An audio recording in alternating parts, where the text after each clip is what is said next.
नमस्कार माझ्या मित्रमैत्रिणींनो. आज आपण अक्षय तृतीयाची कथा पाहणार आहोत. आपण अक्षय तृतीया कधीपासून साजरी करत आहोत हे या कथेमधून पाहणार आहोत. तर चला पाहूया.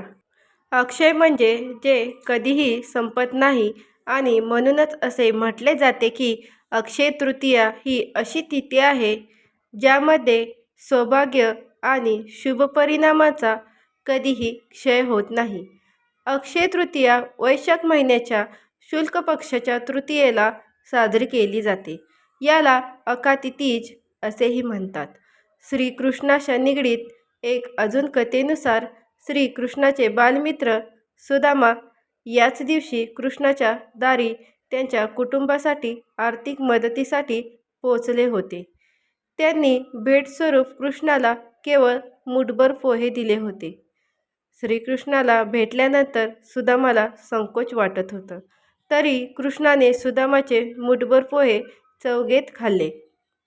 सुदामा श्रीकृष्णाचे अतिथी होते म्हणून श्रीकृष्णाने त्याचं भव्य आदर सत्कार केला. असा सन्मान बघून सुदामा प्रसन्न झाले.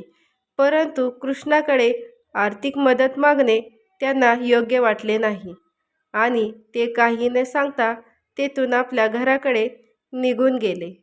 परंतु सुदामा घरी पोचले तर हैराण झाले, कारण त्यांच्या तुटलेल्या झोपड्याऐवजी तेथे भव्य महाल होतं आणि पत्नी व मुलं नवीन वस्त्राभूषणाने सुसज्ज होती.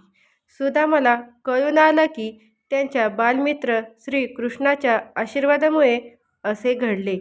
याच कारणामुळे अक्षय तृतीयेला धनसंपत्ती लाभ याने जोडून बघितलं जातं. अशाच नवनवीन कथेसाठी चॅनलला लाईक आणि सबस्क्राईब करा. धन्यवाद.